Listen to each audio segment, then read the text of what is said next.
So what I'm going to be doing now is I'm going to be cleaning the exhaust valves out, getting all the soot off them, and then I'm going to install them in the head. And then once the lockdown is over, I'll probably send all of it in for inspection.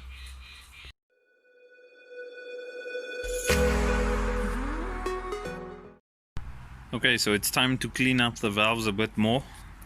For this I'm going to be using a drill as well as a Dremel and some polishing paste as well as different types of sandpaper.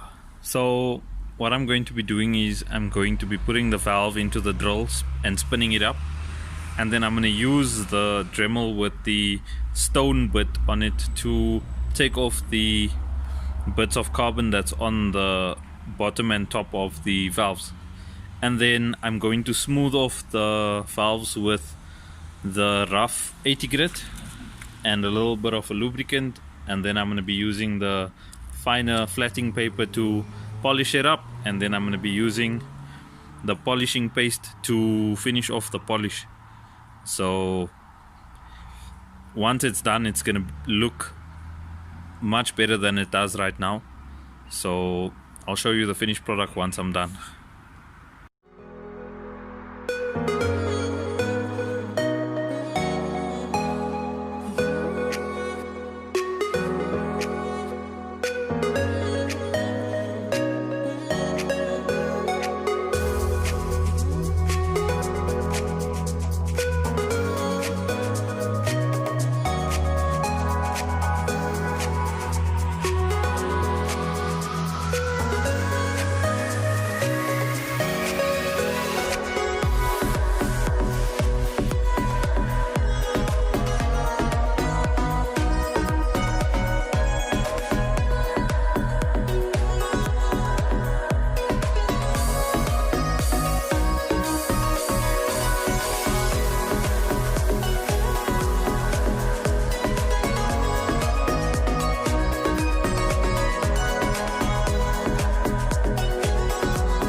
So the valves are finally cleaned up.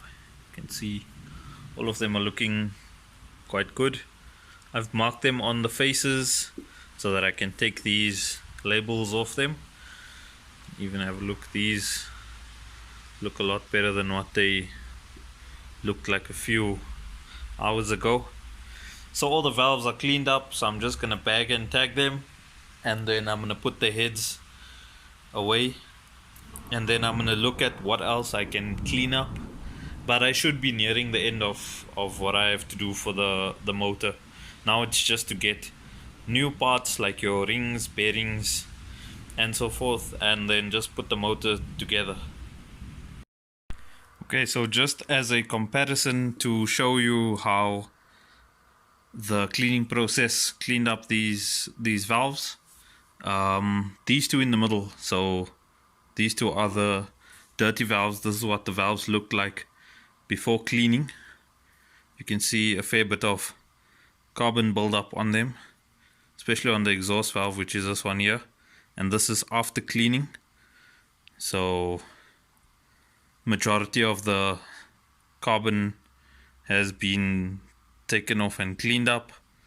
So yeah, that's the reason why the valves were cleaned, so that the carbon buildup can be taken off and they'd be ready for checking, and if they're all fine, they'll be installed back in the car. Okay, so all the valves are cleaned up and reinstalled in the head. You see the lighting's pretty bad here. Let's push out number 2. So if you have a look at this,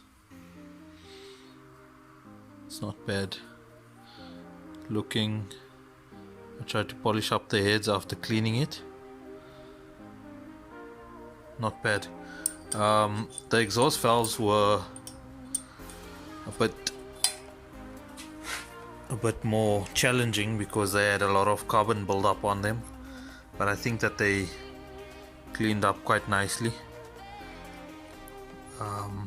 So yeah, I'm gonna send these heads in with these valves to get the valve guides replaced, and once we do that, then we shouldn't have any play on the valves when they are in the head.